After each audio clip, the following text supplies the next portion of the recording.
Hello, everybody, and welcome to Ice-Burgh To Go, your daily dose of Pittsburgh Penguins news and analysis. You can find us on YouTube at Inside the Penguins or anywhere you get your podcasts from.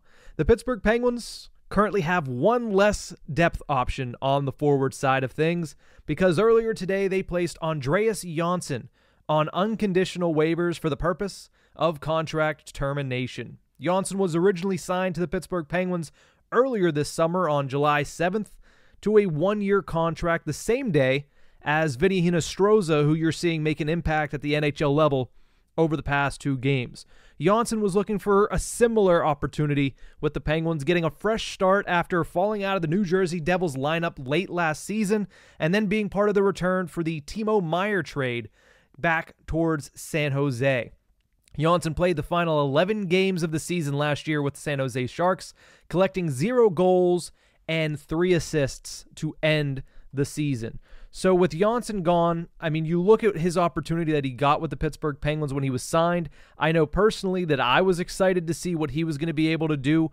I thought about the guy that scored 20 goals in his first full season at the NHL level in 2018-19 with the Leafs, a guy that was on that third line with, I don't remember who was centering it. I think it was Nazem Kadri back at then.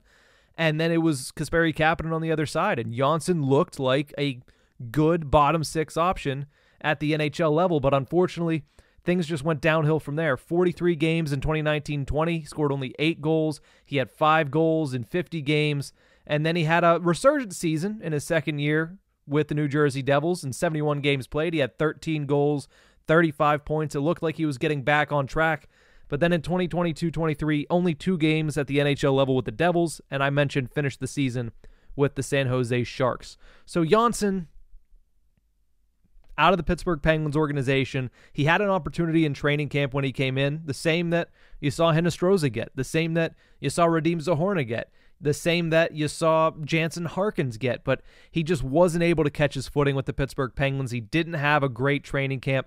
And because of that, he was placed on waivers, and he was sent down to Wilkes-Barre Scranton of the AHL. Now, he did play a single preseason game with the Wilkes-Barre Scranton Penguins, but according to Tony Andrikaitis, who covers the Wilkes-Barre Scranton Penguins for the Citizens Voice of the Wilkes-Barre Scranton area, he said he's been away from the team for personal reasons since the beginning of the regular season. So the Pittsburgh Penguins cut ties with Andreas Johnsson, who is most likely headed back to Europe.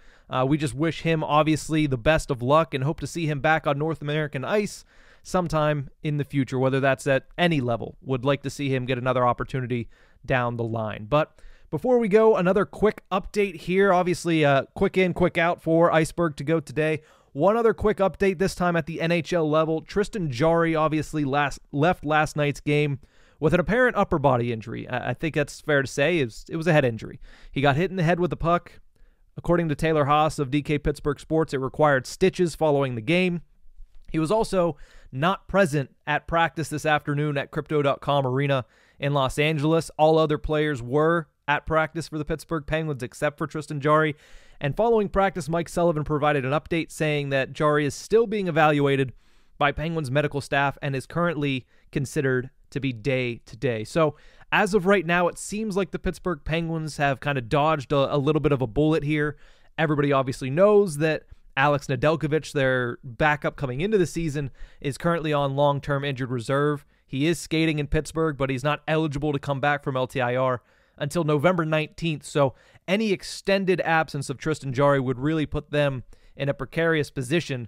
Magnus Hellberg would step up and be the starter, and then you'd have to go fishing to the AHL to see who you'd want to bring up. Would it be Joel Blomqvist, who is one of the Penguins' top goaltending prospects in the system? Would you bring him up and get him a little bit of experience, or at least get him in the room a little bit? Would you bring up Taylor Gauthier, who is in the AHL? He spent some time in the ECHL this season as well. Or do you bring up Garrett Sparks, who is currently on an AHL contract with the Wilkes-Barre Scranton Penguins? It might not come to that, because Tristan Jarry, day-to-day, could end up being a backup goaltender tomorrow. But it seems like you probably should expect Magnus Hellberg, whether or not Jarry remains to be injured and is unable to actually go out and be dressed for the game. I think you should expect Magnus Hellberg to likely get the start tomorrow night against the LA Kings. He'd be making his first start as a member of the Pittsburgh Penguins. He has come in relief twice since being recalled a few weeks back from the AHL, and in those relief appearances, he has made 26 saves on 28 shots, including 11 saves last night to close out the shutout bid for he and Tristan Jarry. But that's the quick updates for today. Not a very long one, but thank you guys so much for tuning in. Remember, you can find us on YouTube at Inside the Penguins or anywhere you get your podcasts from.